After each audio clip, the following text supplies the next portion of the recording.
اس آیت میں بھی خطاب بنی اسرائیل ہی سے ہے. وَلَقَدْ جَاءَكُم مُوسَىٰ بِالْبَيِّنَاتِ، اور البتہ تحقیق لائے تمہارے پاس موسیٰ علیہ السلام کھلی نشانیاں، عصا، ید بیضاء، سمندر کا پھٹنا. ثُمَّ اتَّخَذْتُمُ الْعِجْلَ، پھر بھی تم نے بچڑے کو معبود بنا لیا. من بعدہ، ان کے جانے کے بعد. کہاں جانے کے بعد؟ کوہ طور پر.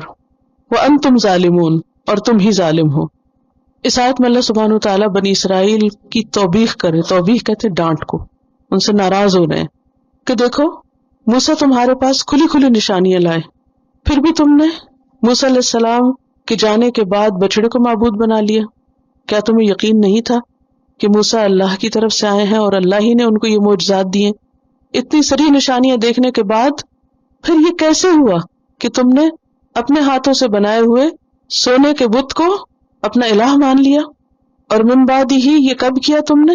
جب موسیٰ 30 راتوں کے لیے کوہ طور پر گئے اور جب وہ واپس نہیں لوٹے 30 کے بعد، تو سامری نے اپنی قوم کو بہکایا اور کہا کہ موسیٰ وہ تو بھول گئے تم کو، اور وہ جس مقصد کے لیے گئے تھے اس کو بھی نہیں پا سکے، اور انہیں اللہ تعالیٰ کہیں نہیں ملے اور کوئی الہ نہیں، لہذا یہ بچڑا تمہارا الہ ہے.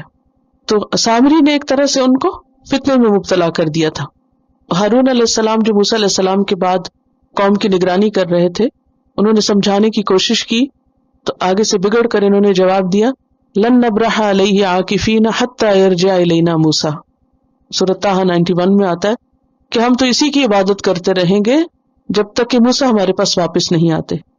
اگر آپ پچھلی آیت کو اپنے سامنے رکھیں، آیت نمبر 91 کو، تو اس میں آپ دیکھ رہے ہیں کہ جب ان سے کہا جاتا ہے کہ ایمان لاؤ اس پر جو اللہ نے اتارا، تو کہتے ہیں کہ ہم تو اس پر ایمان لائیں گے جو ہماری طرف بھیجا گیا اور اس کے علاوہ کا انکار ہے. تو یہاں اس کا جواب دیا جا رہا ہے کہ جب محمد صلی اللہ علیہ وسلم تمہارے پاس آئے، حق لائے، تو تم نے یہ کہہ کے ماننے سے انکار کر دیا کہ ہم ان کی بات نہیں مانیں گے، ہم صرف وہ مانیں گے جو ہماری طرف آیا ہے. یعنی جو ہمارے پاس کون لایا؟ موسیٰ لائے تھے. تو اللہ سبحانہ وتعالیٰ فرما رہے ہیں کہ تم یہ بات کرتے ہو کہ موسیٰ کی لائی ہوئی بات کو مانو گے. دیکھو تم نے اس وقت کیا کیا کہ جب موسیٰ کھلی نشانیوں کے ساتھ تمہارے پاس بحیثیت رسول آئے، لیکن جو ہی موسیٰ علیہ السلام کوہ طور پہ گئے تو تم بھول گئے کہ موسیٰ تمہیں کیا تعلیم دے کر گئے. تو گویا ان کے اس دعوے کو جھوٹا ثابت کیا جا رہا ہے، ان کے دعوے کا رد کیا جا رہا ہے کہ تمہاری یہ باتیں غلط ہیں، تم اصل میں تو ماننا ہی نہیں چاہتے. تم نے اللہ کے انبیاء کو قتل کیا، ان پر زیادتیاں کی، اپنے پیغمبر کے ساتھ تم نے یہ معاملہ کیا کہ وہ 30 کی بجائے جب 40 راتوں کے لیے وہاں رک گئے اللہ کی ملاقات کے لیے اس مقررہ وعدے پر کوہ طور پر، تو تم نے پیچھے سے اپنے پیغمبر کی تعلیم کو بھی بھلا دیا. وَأَنْتُمْ ظَالِمُونَ، اور تم ظالم ہو. ظالم کا لفظ زیادتی کرنے والے کے لیے آتا ہے، حد سے بڑھنے والے کے لیے، لیکن یہاں خاص طور پر ان کے شرک کی وجہ سے انہیں ظالم کہا جا رہا ہے، کیونکہ قرآن مجید میں ایک دوسری جگہ پر آتا ہے ان الشرک لظلم عظیم، کہ شرک بہت بڑا ظلم ہے. اور ان کا شرک کیا تھا کہ انہوں نے بچڑے کو اپنا معبود بنا لیا تھا، اس کو الہ سمجھا اور بہت ڈٹائی کے ساتھ اس کو الہ سمجھتے رہے. ہارون علیہ السلام کے منع کرنے پر کیا کہنے لگے؟ ہم تو باز نہیں آنے کے جب تک کہ موسیٰ واپس نہ آ جائیں. تو اس آیت سے پتہ یہ چلتا ہے کہ بنی اسرائیل کے اندر جو خرابیاں تھیں وہ اپنی حد کو پہنچی ہوئی تھی. ایک طرف ان کی سرکشی، دوسری طرف ان کی حماقت. حماقت کیا؟ کہ نشانیاں دیکھنے کے بعد ایک بت کے آگے سجدہ کرنے لگے، اور ان کے عقیدے کی خرابی اور ان کے کمزور ایمان کا پتہ چلتا ہے. اور یہ کس قوم کی بات ہو رہی؟ بنی اسرائیل کی. آج ہمارا کیا حال ہے؟